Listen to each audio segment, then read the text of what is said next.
Hello, my name is Isaiah Ramirez, and today I'm presenting my Insider Threat Protection Plan for SPC. I'm going to go over what insider threats are, why they matter for SPC, and then walk through some tools, policies, and procedures that can help reduce risk. I'll also show a roadmap for how this can be implemented over time.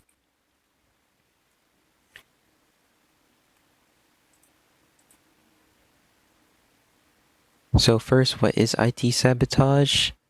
This is when inside of the organization, someone intentionally damages systems or data. This could be a student, an employee, or anyone with access. Looking at stats, 83% of organizations have experienced insider attacks. And also, 60% of breaches have been involved by insiders. Even small weaknesses could be abused and lead to bigger problems. This is why we should implement policies over actually trusting someone. To help prevent this, I have recommended 3 main tools. First is Splunk, which is a Cisco company. It is a CM tool. If you don't know what a CM tool is, it stands for Security, Information, and Event Management. It collects logs and helps detect unusual activity across systems. That forwards logs to a dashboard. Second is Microsoft Defender. It monitors devices and stops threats happening on endpoints. So let's say an attacker is on Jimmy's PC. That will be logged and shut down. Azure Active Directory is an IAM solution. IAM stands for Identity and Access Management. It controls access and enforces things like least privilege, multi-factor authentication policies, and helps keep track of the whole business. Next, these are the recommended security policies. First, least privilege is you only get what you actually need, which limits damage if something goes wrong. Let's say a doctor at SPC does not get access to financial logs, and vice versa. The acceptable use policy is where users are allowed to do on systems, which helps prevent misuse. So, a teacher shouldn't be able to access the IT ticketing system because that's not their job. Account monitoring policy tracks and logs user activity.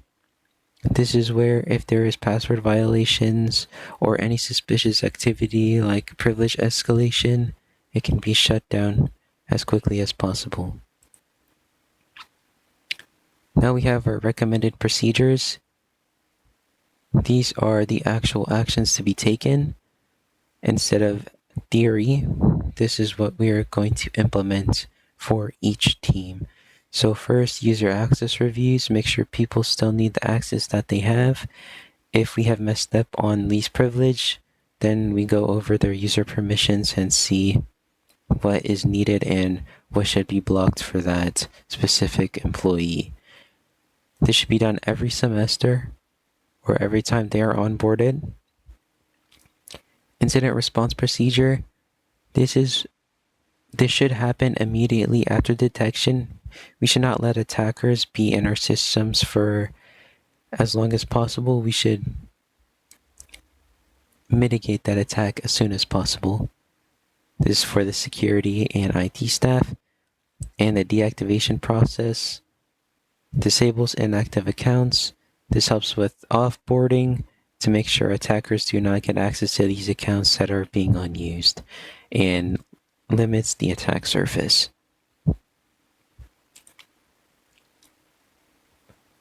For implementation, I broke into phases. First, we have 0 to 3, enable MFA for all users. So 2-factor authentication, Microsoft Authenticator, biometrics, enforce strong passwords to help reduce brute force, dictionary attacks for a smaller attack surface. And then we'll start basic system logging without Splunk. So we'll just have computers send logs through Windows. Next, we have deploy CM, which is Splunk for us. Begin access reviews. So what should users have access to and what they shouldn't have access to. This will help tighten the threat and response, and then automate our threat detection with Python. Our scripts by an automation team conducts audits to where our switches and routers or our endpoints have the golden baseline and they are standardized.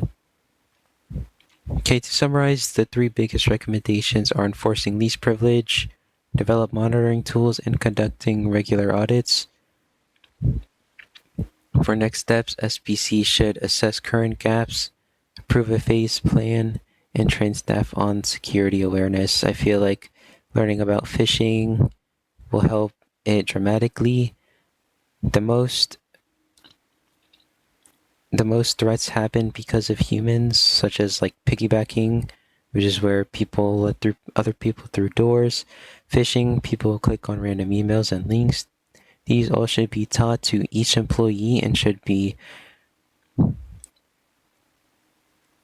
automatically detected. And hopefully this will improve the overall security of SPC. And that is the end for the PowerPoint.